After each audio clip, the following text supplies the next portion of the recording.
Salut à tous et à tous les amis, on se retrouve pour la review des Monday Night Raw du 22 janvier 2024, le dernier Raw avant le Royal Rumble, donc c'était quand même assez intéressant de la part de la WWE de faire une promo de Seth freaking Rollins, votre actuel champion World Heavyweight, donc c'était quand même assez intéressant. Excusez-moi si ma mère vous entendez, si jamais, mais je suis désolé pour le bruit, mais en tout cas, donc Seth Rollins s'est retrouvé en face à face avec Gunther,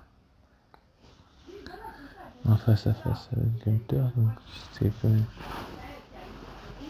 assez intéressant du côté de la faire un face à face entre ces deux lutteurs là. Gunther et Arun qui se retrouveraient à WrestleMania, donc on va bien voir ce que la WWE va faire, mais bref, ensuite après donc on a eu donc le New Day contre Imperium.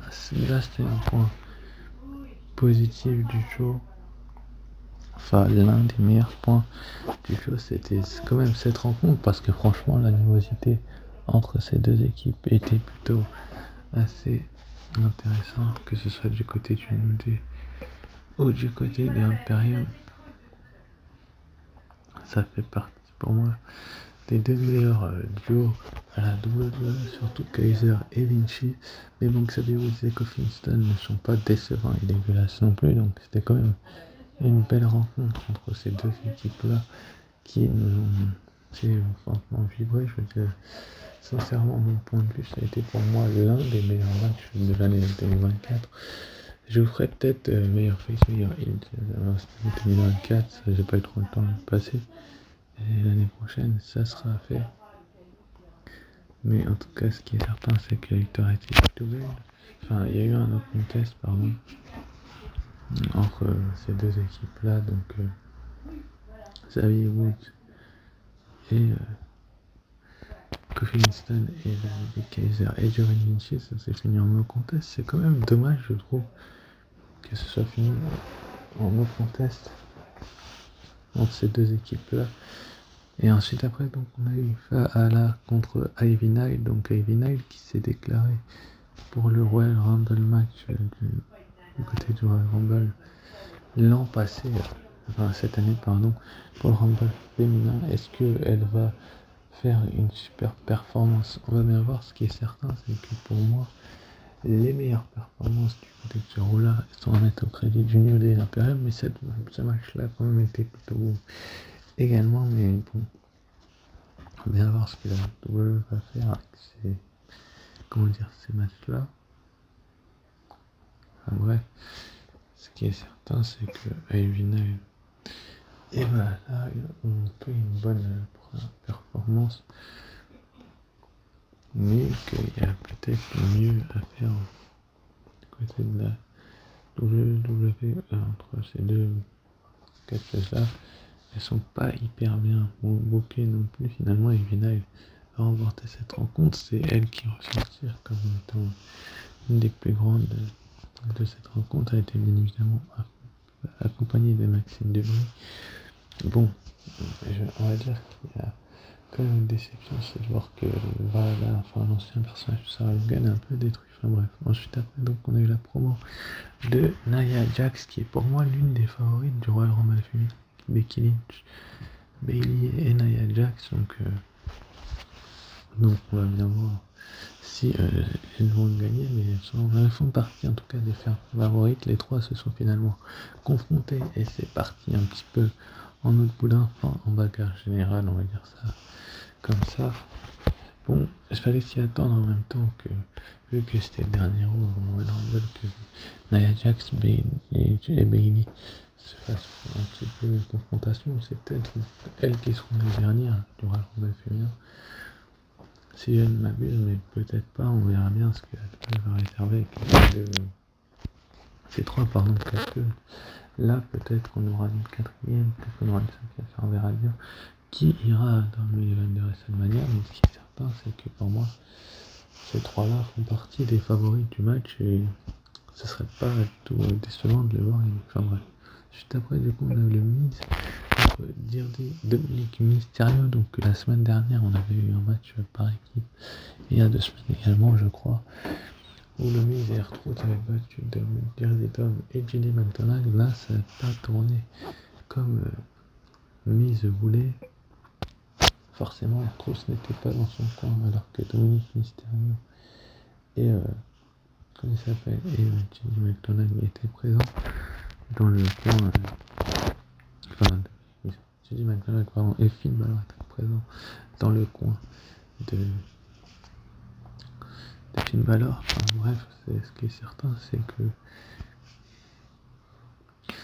que la rencontre en elle-même a été plutôt intéressante. J'ai trouvé quand même un Miz un petit peu décevant, même si bon, il reste encore un bon catcheur Miz, mais on a l'impression qu'il est un peu moins bon qu'auparavant, que les autres catcheurs deviennent meilleurs que lui, et j'espère qu'ils vont le remettre sur le droit chemin finalement. Donc Dirty Dog va gagner ce match, finalement ça va partir ensuite en backage général, donc JJ McDonald et Finn Balor vont vouloir laisser le Miz. Je crois que je sais pas qui a gagné, mais je crois que c'était Dominique. Mais en tout cas, finalement, DIY donc va faire le sauvetage, le jugement des Henry Perdant. Bien évidemment, c'était logique. Ensuite, après, donc, on a eu Chad Gable contre Ivar. Donc, Ivar, le membre des Viking Raiders, qui pour moi est l'un des meilleurs catcheurs de ces années.